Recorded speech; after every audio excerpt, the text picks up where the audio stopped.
Hi, I'm Mark Olives, and today I'd like to talk about medications.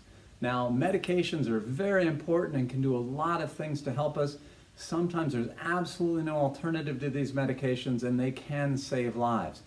But for many medications, there are definitely alternatives that you can explore that will help you to improve your health and control your situation that you might be taking them.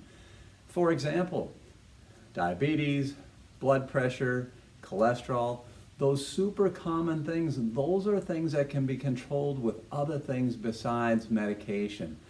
Remember, every medication has side effects. I don't care what it is. They all have side effects and they're all bad side effects. So we don't want to take them.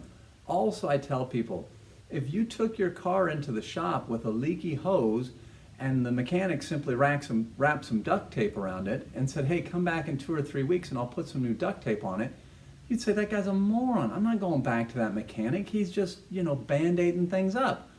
Well, what are you doing with your body when you're taking medications that can be solved with other things? So when I tell people when you're taking these medications, you're only doing bad things to yourself and you're not addressing the root cause. Why not work on solving the problem? You would do it for your car, you should definitely do it for your body. This is our most important asset. If this thing goes, it's all over. So I tell people, try and explore some alternatives. Diet, exercise, that type of thing. I know you hear it all the time, but it really does make a big difference. It doesn't take as much as you might think either. So I tell people I'm a minimalist with exercise. I don't want to do any more than I have to, just as I know you don't want to do any more than you have to. I've done excessive exercise in the past, and while there's certainly nothing wrong with that, unless you get really crazy, the fact is it does lead to burnout and whatnot. So I tell people just try and exercise 3 hours a week, 3 times a week, or 1 hour sessions. If you can do that, just 3 hours a week is all you got to devote to this thing, that will greatly improve your health. And also make sure it's at a moderate intensity. If you're not exercising hard enough, that's not going to be sufficient to see an improvement in things like blood pressure and cholesterol. You've got to put some work in there. Now do keep in mind, don't try and do this all at once. Don't start out with, okay, it's day 1, I'm going moderately difficult.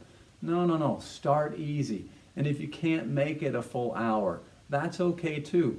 We don't want to negatively reinforce things and make exercise even more painful than it already is. So just start slow, set aside time, and gradually build up to where you are achieving your 3 hours a week. If you do that, that'll help. Do the same thing with your diet. Don't try and make huge change all at once. Just gradually roll into things. Make little changes here. Maybe you improve your choice of breakfast cereals at first. Maybe you work on trying to get more fruits and vegetables or salads in for dinner. Try and just do the simple things, slowly go into it, and try and make change so that you can get off those medications. They are not good for you.